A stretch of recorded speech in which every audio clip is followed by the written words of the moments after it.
Salut à tous, un plaisir de se revoir aujourd'hui pour une nouvelle vidéo sur le décryptage de crypto-monnaie. J'espère que vous allez bien les amis, j'espère que vous portez à merveille. Alors les amis, 2022 a été une année assez chargée. Donc je crois que c'est l'une des années les plus, les plus bouleversantes pour les crypto-monnaies. On a vu par exemple les crypto-monnaies atteindre les sommets et également des crypto-monnaies chuter drastiquement. On a par exemple vu les plateformes d'échange centralisées s'évaporer ou bien s'effondrer avec plusieurs milliards de dollars de réserves. C'est énormissime. Il y a eu beaucoup de personnes qui ont été carrément déçues des crypto-monnaies.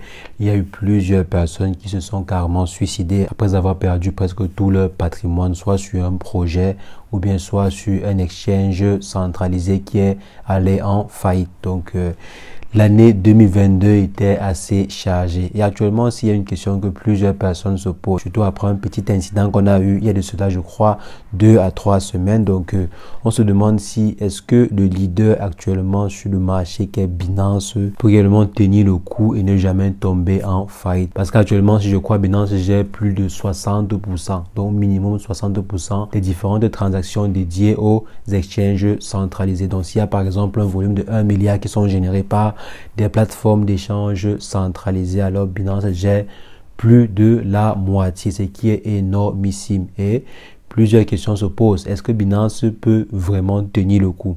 Et sinon, comment est-ce qu'il faudrait faire pour pouvoir se mettre à l'abri? Parce que si Binance tombe en faillite aujourd'hui, c'est une bonne partie du marché des crypto-monnaies qui va également aller en faillite. C'est une bonne partie en fait des investisseurs, des très gros investisseurs qui vont aller en faillite. Donc Binance en fait aujourd'hui, ce n'est pas simplement CZ ou bien ce n'est pas simplement l'entité Binance, mais c'est carrément un écosystème derrière. Il y a plusieurs écosystèmes qui dépendent en fait de la blockchain par exemple de Binance, qui dépendent en fait du stablecoin de BUSD, dépendent aussi en fait des différents financements, voire des différents fonds que possède Binance, ou bien qui ont par exemple déposé leurs fonds chez Binance. Donc c'est carrément un écosystème. Et si aujourd'hui Binance tombe, alors la chaîne qui va tomber sera énormissime. Donc on va essayer d'apporter un peu notre point de vue dessus avec quelques analyses ou bien quelques éléments. Bien sûr, ceci, ça sera mon point de vue. Et si jamais c'est la première fois que vous atterrissez, quotidiennement, nous faisons le décryptage de crypto-monnaies, d'investissement en bourse ou investissement en ligne de façon générale. Donc si l'une de ces thématiques vous intéresse, les amis, n'hésitez pas, abonnez-vous et cliquez sur la cloche pour ne rien rater des prochaines vidéos. Alors les amis, en ce qui concerne le sujet du jour, on va simplement se retrouver après une brève introduction.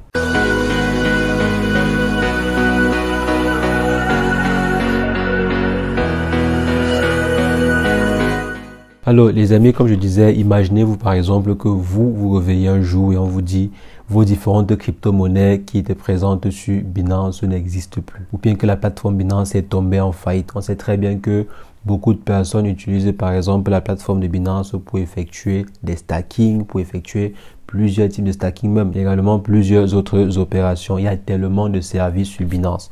Donc, par exemple, vous avez stacké vos différentes crypto-monnaies sur Binance. Vous avez stacké par exemple l'équivalent d'une petite fortune sur Binance et ensuite on vous dit un bon matin que Binance a fermé. Donc j'imagine que ce serait très triste. Maintenant, il faut voir ou bien évaluer un peu le risque. Est-ce qu'il y a vraiment un risque que Binance puisse par exemple aller en faillite? Est-ce qu'il y a un risque que Binance ne puisse pas rembourser ses clients si jamais il y a par exemple un souci qui arrive? Donc comme il y a eu par exemple plusieurs catastrophes au cours de cette année-ci, donc il y a eu plusieurs plateformes qui ont fermé leurs portes, Binance a voulu rassurer, je crois il y a de cela 2 semaines ou 3 semaines, Binance en fait a voulu rassurer ses clients que ils peuvent tenir le coup. Donc ils ont des fonds nécessaires ou bien des réserves nécessaires pour tenir le coup. Ils ont commandé un audit et dévoilé ainsi leurs statistiques. Ils ont également incité les autres exchanges à dévoiler leurs statistiques pour que les clients puissent savoir par exemple à hauteur de combien leur investissement ou bien les différents fonds qui sont présents sur la plateforme en question sont garantis. Donc de par les différentes statistiques présentées par Binance, Binance garantit les fonds de ses différents clients à près de 100%. Donc, si jamais il y a un souci, Binance vous garantit. Donc, d'après ce qu'ils ont dit, donc d'après en fait les différentes analyses qu'ils ont rendues publiques, il sera en mesure de pouvoir rembourser 100% si jamais il y avait un souci. C'est vrai quand même qu'après avoir présenté les différentes statistiques, il y a eu plusieurs autres cabinets indépendants qui ont pris cela et qui ont analysé en profondeur et disant en fait que Binance n'est pas capable à 100%, mais à hauteur de 97%. Donc, ceci d'après d'autres analystes externes, comme par exemple ceux du Wall Street Journal, donc qui ont essayé d'analyser, donc éplucher en fait les différentes statistiques rendues publiques par Binance. Et c'est vrai aussi qu'ils ont soulevé quelques petits défauts, quelques petits éléments qui pouvaient aussi conduire à une future chute de Binance. Mais bien sûr, rien n'est certifié. Donc, ces derniers, par exemple, mettaient en avant le fait qu'on n'a pas d'éléments sur l'organisation de l'entreprise, sur comment est-ce que l'entreprise est gérée, qui prend par exemple telle ou telle décision dans l'entreprise. Donc, voilà à peu près les faits, ce que Binance a présenté. Ceci a été possible grâce au Proof of Reserve. Donc, Binance demandait en fait à tous les autres exchanges de pouvoir par exemple faire comme eux, de pouvoir utiliser le Proof of Reserve pour pouvoir montrer aux différents clients qui sont capables de tenir le coup, qui sont capables de subir le choc et que en cas extrême, ils ont la capacité de pouvoir rembourser ou bien assurer leurs clients. Donc là, c'est ce qui a été présenté par Binance et ce qui est bien, c'est que c'est Binance qui a décidé. Ce n'est pas une entité qui a forcé Binance à le faire, mais c'est Binance qui a décidé.